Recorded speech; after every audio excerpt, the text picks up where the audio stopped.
রাষ্ট্র উত্তোলন করে উনি কি উদ্ধার করতে চায়? আসামি কোর্ট নির্দেশ দিয়েছে আসামি গ্রেফতার করো, এদের শাস্তি নির্ধারণ করো, কে কতটা শাস্তি পাবে, তাই না? না করলে আমার কিছু যায় আসে না, আমি আবার নতুন করে মামলা করে দিব। আমরা রাষ্ট্রকে দিব না, আমরা কবরের কাছে মরে যাবো, এভাবে বলতেছে মানুষ। বর্তমান প্রজন্মকে একটা আঘাতের মুখে ফেলে দেওয়া হচ্ছে না? ক্ষতি হচ্ছে এদের, দেশের ক্ষতি হচ্ছে, এটা করা উচিত না। মেসেজ যাচ্ছে, কেউ কেউ বলতেছে আত্মহত্যা করবে।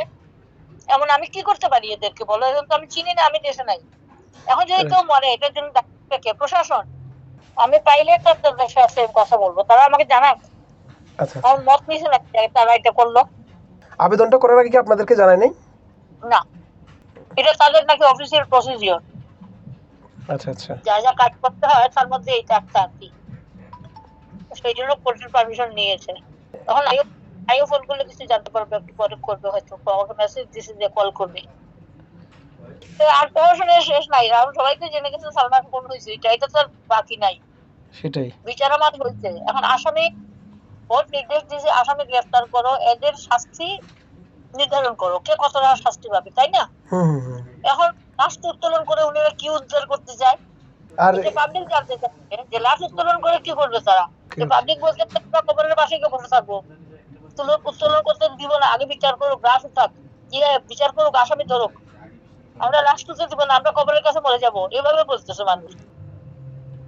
পুলিশের কাছে এতদিন থাকলো, প্রায় 2 বছর, থেকেও তারা প্রজেক্ট করে দিয়ে দিল। এদের উপরে আমার ভরসা ছিল, তারা কি করতে, দেখি কি করে। না করলে আমার কিছু যায় আসে না, আমি আবার নতুন করে মামলা করে দিব। এটা একটা ইতিহাস হবে যে 30-35 বছর পরে নতুন করে আবার মামলা হইলো। পাবলিক সেন্টিমেন্ট আমি তোমাকে দিচ্ছি, যে ভক্তরা কি পাঠাচ্ছে আমার কাছে। আচ্ছা আচ্ছা। বলবা যে মেসেজ যাচ্ছে, কেউ কেউ বলতেছে আত্মহত্যা করবে। এমন আমি কি করতে পারি এদেরকে বলো? এখন তো আমি চিনি না, আমি দেশে নাই। এখন যদি কেউ মরে, এটার জন্য দায়ী কে? প্রশাসন, তাই না?